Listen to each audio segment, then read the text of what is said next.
우리는 하나님이 우리에게 원하시는 것이 무엇이라고 우리가 자꾸 생각을 할 때요, 먼저 우리가 하나님 앞에 드리는 것을 생각하지 말아요. 육적으로 먼저 드리는 것을 먼저 생각하지 마세요. 그러니까 우리가 육적으로 먼저 드리는 건 다 그게 이제 무엇입니까? 지난주도 말씀을 드렸지만요, 하나님이 사무엘 선지자를 통해서 이스라엘 백성들에게 말씀하신 게 뭐겠습니까? 순종이 제사보다 낫다 이거예요. 순종은 겸손입니다. 겸손한 자만이 나올 수 있는 게 순종이에요. 그런데 우리는 뭘 생각하냐면 제사를 생각하는 거예요. 제사는 형식입니다.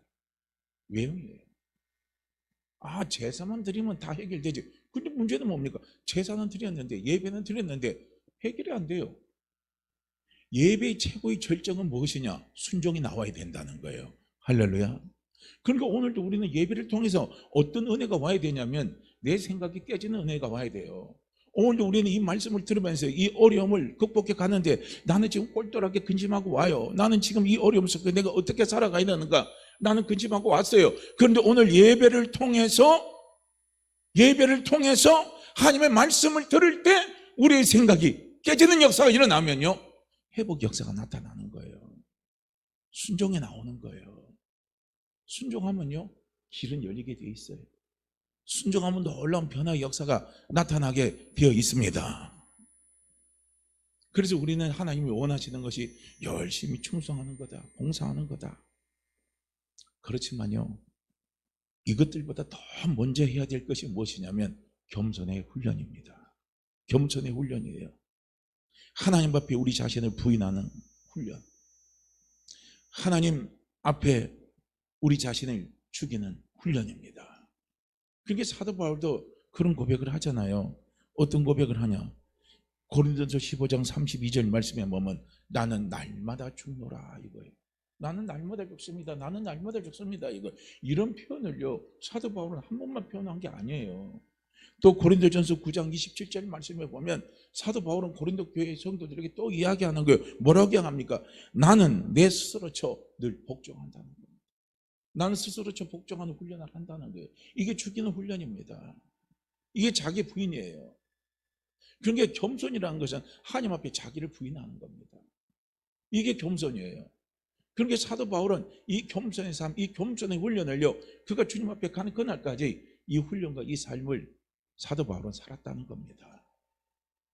그러니까 우리는 어렵고 힘들 때일수록요, 우리도 사도 바울과 같이 자꾸 그런 마음의 소원을 우리가 성령께 자꾸 사모를 해야 되는 거예요.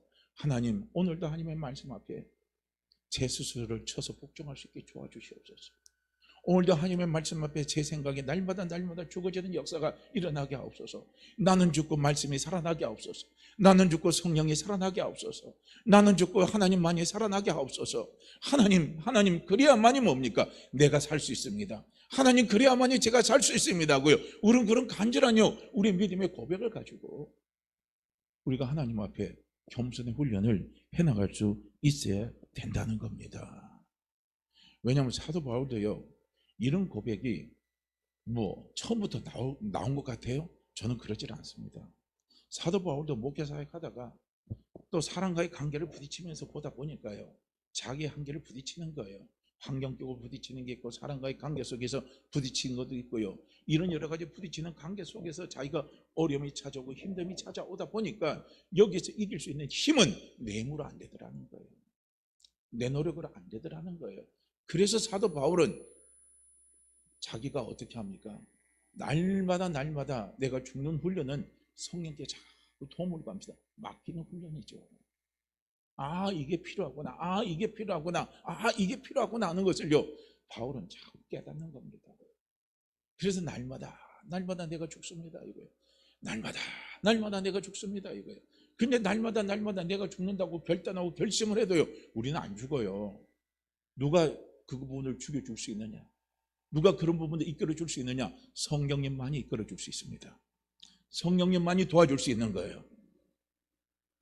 그때 막 화가 나고, 그때 막 근심이 찾아오고, 그때 막 두려움이 밀려오고요, 그때 막 내가 어떻게 막 할 줄을 몰라요. 그런데 그때 그 순간에 우리는 성령께 기도하는 거예요. 하나님, 나는 왜 이거밖에 안 돼요? 왜 하나님, 나는 이거밖에 안 돼요? 왜 저는 이거밖에 안 됩니까? 하고요, 우리가 성령님께 애끓는 마음으로 기도하고 달려나갈 때 그때 성령께서 우리 마음에 한 말씀을 주시면서, 하나님 주신 어떤 음성을 주시면서 그 말씀 앞에, 하나님 내게 주시는 음성의 감동 앞에요, 우리의 생각이 깨지게 만들고 우리의 감정이 죽어지게 만들고 잠잠하게 만들어주시는 은혜를 베풀어 주시는 거예요. 그러면서 우리로 하여금요 순종하면서 달려나갈 수 있도록요 우리를 이끌어 주시는 분이 누구시냐? 그분이 바로 성령님이십니다. 사도 바울의 성격은요 상당히 공격적이고 직설적인 성격이에요. 그래서 공격적이고 직설적인 성격은요 교회 공동체를요 제대로 이끌어가기가 힘들어요. 교회 공동체를 온전히 이끌어가려면 온유한 성격이 돼야 돼요. 온유한 성격이 돼야 집안도 이끌어갈 수 있고 교회 공동체도 이끌어갈 수 있고요. 어떻게 합니까? 사업도 이끌어갈 수 있어요. 그런데 사업이 세워지기 처음에는요 공격적이고 직설적인 건 되지만요 어느 정도 이제 기반을 잡혀갈 때는요 공격적이고 직설적인 성격 갖고는 못합니다. 할 수가 없어요. 온유한 성격이 돼야 되는 거예요. 온유한 마음이 돼야 되는 거예요. 그런데 그게 안 되면 이끌어갈 수가 없는 거예요. 그런데 사도 바울의 성격은 상당히 공격적이고 직설적인 거예요. 근데 사도 바울이 디모데후서에 보면은요, 디모데후서는 사도 바울이 죽기 전에, 순교하기 전에 마지막 쓴 유언서하고 비슷하다고 제가 말씀을 드렸잖아요. 그런데 그 디모데후서 마지막 장에 보면은요, 사도 바울이 어떤 마음이 나오냐면, 마가가 나한테 유익한 사람이니까 마가를 데려오라 그래요. 참 놀랍죠. 바뀌는 역사가 일어나는 거예요. 왜 제가 이 말씀을 드리자면요, 사도행전 15장 39절 말씀에 보면 사도 바울이 목회 사역을 할 수 있도록 도와준 보증인 역할을 하는 사람이 누구냐면 바나바입니다. 그래서 바나바하고 사도 바울이 서로 호흡을 맞추면서 전도 사역과 그리고 선교 사역을 잘 맞춰갔어요. 그런데 한 번은 어떻게 되냐면 이 바나바의 외족합니다. 그러니까 마가는요 바나바는 마가의 외삼촌이에요. 그런데 이 마가하고 같이 선교 사역을 떠나다가 이 마가의 성격이 유약한 성격인가 봐요. 이 온실 속에서 자란 사람이기 때문에 조금만 어려움이 있으면 그 어려움 속에서 견디지 못하고 뛰쳐나가는 성격이에요. 그러다 보니까 이제 전도 여행을 같이 갔다가 마가가 그런 일을 저지른 겁니다. 그러니까 이제 두 번째 전도 여행을 나가려고 하는데 사도 바울이 거절해 버린 거예요. 나 저런 애하고 선교사역 못한다. 동역자로 못한다. 그러니까 이제 마가는 자기 조카니까 잘 따듬어 가지고 바꿔서 쓰면 되잖아요. 근데 바울이 그걸 계속 거부하니까 성경 말씀에 보면 둘이 심히 다퉜더라 그랬어요. 심히 다퉜다 그랬어요. 아마 마음이 많이 상할 정도로 다퉜던 것 같아요. 그러면서 결국은 바나바는 마가를 데리고 떠나고 그 다음에 바울은 실라를 데리고 떠나가는 거예요. 그래서 서로 갈라지는 게 나타나는 겁니다. 자, 여기에서요 바울이 자기 자신을 성찰하지 않았을까요? 저는 성찰했다고 보는 거예요. 우리 모두는 다툼이 있고 난 다음에 그 다툼을 단순하게 끝내진 않잖아요. 우리가 어떤 다툼이나 이런 것이 있다 보면은요 그 다음에 자기 성찰이 오는 거예요. 뭐 예수 안 믿는 사람은 뭐 반성이 오겠지만은 예수 믿는 우리는 적어도 하나님 앞에 말씀 앞에 우리가 기도하면서 우리 자신을 성찰하는 모습은 누구나 저는 다 있다고 봅니다. 그게 바울 같은 경우도 그랬을 거 아니에요. 야, 그때 내가 조금만 참았으면 됐는데 내가 왜 그때 내 믿음의 선배잖아요. 어떻게 보면 바나바는 자기 믿음의 선배예요. 그 믿음의 선배에게 내가 왜 그렇게 모질게 되었을까? 그때 내 성격 조금만 죽이면 되는데 왜 못 죽였을까? 이런 것들이 바울에게도 저는 찾아오지 않았을까 싶은 생각이 드는 거예요. 그러면서 어떻게 합니까? 바울이 하나님 앞에 기도하는 거예요. 하나님, 다음에 그런 순간이 찾아올 때 제 감정을 억제하게 도와주시옵소서. 제 생각을 억제하게 도와주시옵소서. 그런 순간이 찾아올 때 제가 온유한 마음으로 품어줄 수 있는 그런 사람이 될 수 있도록 하나님 저를 좀 도와주십시오 하고요. 저는 바울이 기도했으리라 보는 거예요. 그게 바로 겸손의 훈련입니다. 우리는 이게 필요한 거예요. 그 겸손의 훈련이 되니까 나중에 어떻게 합니까? 바울이 바나바를 품어주는 사람이 되어버리는 거예요. 이게 되는 겁니다. 우리 모두 다 육체의 약함과 한계를 다 가지고 있습니다. 그러나 우리가 그 육체의 약함과 한계를 가지고 있다고 하는 그 자체 속에서 우리는 하나님은 머물러 있지 않기를 원하는 거예요. 자꾸 그게 우리는 끌려가기를 원치 않는 거예요. 오늘 유다 백성들이 바로 그런 거예요. 그런 힘든가 고통과 어려움이 찾아왔음에도 불구하고 끝까지 자기의 생각 속에, 자기의 판단 속에 그들은 머물러 있어 버리는 거예요. 하나님 우리의 육신의 약함을 알아요. 마모논인데 육신의 약함을 알기 때문에 어떻게 합니까? 우리가 하나님 앞에 겸손을 위해서 기도하고 하나님 앞에 겸손을 위해서 간구하고 애통할 때요, 하나님은 우리에게 겸손의 은혜를 베풀어 주신다는 거예요. 그래서 그 겸손의 은혜가 오면 그 은혜의 그 정점이 뭐냐면요, 순종으로 달려나가는 겁니다. 요괴처럼 다 포기하고요, 갈대상장에 어떻게 합니까? 모세를 띄워보내는 거예요. 하나님 앞에 다 맡기고 띄워보내는 거예요. 그래서 하나님 앞에 맡기고 띄워보내니까 하나님은 철저하게 하면 어떻게 합니까? 하나님의 역사를 이루어 가잖아요. 하나님은 겸손한 자에게요, 하나님의 도우심의 손길을 베풀어 주시는 거예요. 복을 누릴 수 있도록요, 하나님은 은혜를 베풀어 주시는 겁니다. 그래서 하나님은 요괴別의 겸손을 통해서요, 이스라엘을 하나님 어떻게 합니까? 출애굽할 수 있는 놀라운요 축복의 도구로 모세를 사용하셨고, 그 길을 하나님은 열어주신 겁니다. 오늘 어렵고 힘들 때요, 나 한 사람의 겸손을 통해서 하나님은요 먼저 나를 살리고요, 그 다음에 어떻게 합니까? 내 가정을 살리고 우리 교회를 살리고요, 한국교회를 살리고 세계교회를 살릴 수 있는요 놀라운 은혜를 하나님이 베풀어 주셔요. 이왕이면 우리는요, 나 한 사람의 겸손을 가지고 나만 생각하지 마시고 하나님이 나 한 사람의 겸손을 통해서 하나님이 회복시켜 주시고 하나님이 베푸신 은혜를요 우리는 세계적으로 보자는 거예요. 그것은 우리의 상상을 초월해서 나타납니다. 요괴別한 사람의 겸손의 그 결과로 하나님이 모세를 택했잖아요. 모세를 택해서 민족적인 구원의 역사를 베풀어 주셨잖아요. 민족적인 회복의 역사를 하나님이 베풀어 주시는 놀라운 은혜를요 하나님이 이끌어 가신 것을 우리는 볼 수가 있지 않아요.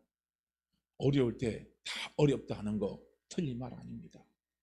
어려울 때 다 어렵다고 근심하고 한숨치고 고통스럽고 괴로워하는 거, 그거 잘못됐다고 저는 말씀 안 드립니다. 그러나 우리는 거기에 머물러 있어는 안 된다는 겁니다. 거기에 머물지 말고, 우리는 거기에 머물지 말고 우리는 하나님 앞에 그럴 때일수록 우리는 어떻게 해야 됩니까? 겸손의 자세로 나가자는 겁니다. 겸손을 하나님 앞에 간구하자는 겁니다. 그 겸손이 우리를 살려주고요, 그 겸손이 우리를 회복시켜 주시는 은혜를 가져다 줍니다. 그래서 겸손한 사람은요 아버지 뜻에 순종하는 거예요. 아버지의 말씀에 순종하는 겁니다. 그래서 겸손한 사람은요 내가 두려워하는 상황에 하나님 아버지가 두려워하지 말라고 하면요 두려워 안 하는 거예요. 그래서 겸손한 사람은 내가 스스로 강하지 못할 때, 굳세지 못할 때 하나님 아버지가 굳세라 하면요 우리는 할렐루야 하고요 굳세질 수 있는 겁니다. 이게 되는 거예요.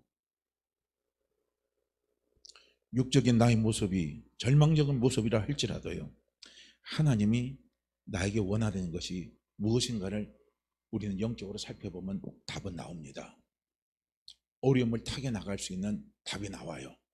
힘듦을 이겨 나갈 수 있는 답이 나옵니다.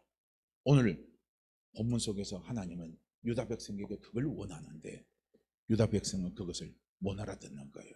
말귀를 못 알아듣는 겁니다. 그래서 끝까지 고집을 피우는 겁니다. 그런 유다 백성을 보고 그 하나님 아버지의 마음을 읽은 에레미야가 눈물을 흘리면서 쓴 글이 에레미야 애가입니다. 그야말로 애가 터지는 거예요. 그야말로 애통하는 겁니다. 오늘 우리는 현실 앞에 애통하기보다는요 하나님 앞에 겸사하지 못하는 우리 자신의 모습을 가지고 우리는 하나님 앞에 저는 애통하기를 원합니다. 정말 애통하기를 원합니다. 우리는 우리 인생에 이런 걸 많이 경험하잖아요. 우리는 하고 말하는 거하고요 하고 말하는 거하고는요 차이가 많이 납니다. 그러다가 하면서 딱 칠 때 나오는 거하고는 또 차이가 있는 거예요.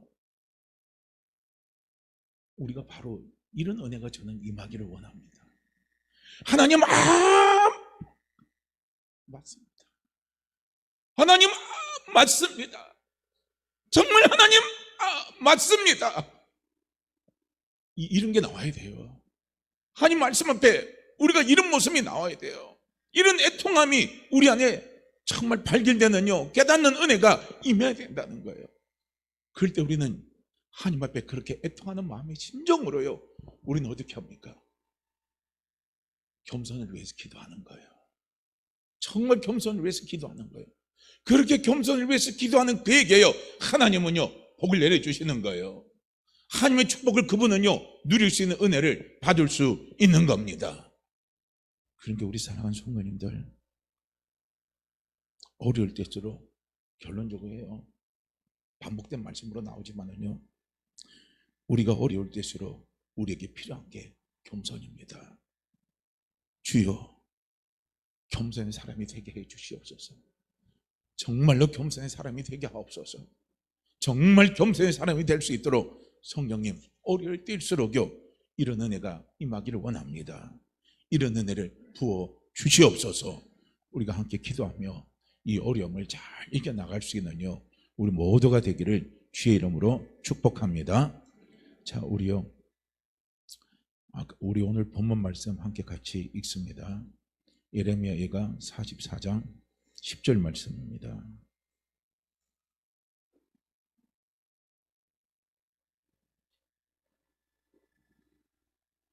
10절 말씀입니다. 함께 읽죠. 그들이 오늘까지 겸손하지 아니하며 두려워하지도 아니하고 내가 너희와 너희 조상들 앞에 세운 나의 율법과 나의 법규를 지켜 행하지 아니하느니라. 그들이 오늘까지 겸손하지 아니하며 두려워하지도 아니하고 내가 너희와 너희 조상들 앞에 세운 나의 율법과 나의 법규를 지켜 행하지 아니하느니라. 그들이 오늘까지 겸손하지 아니하며 두려워하지도 아니하고 내가 너희와 너희 조상들 앞에 세운 나의 율법과 나의 법규를 지켜 행하지 아니하느니라. 아멘. 주여 겸손하게 하옵소서. 우리 기도합니다.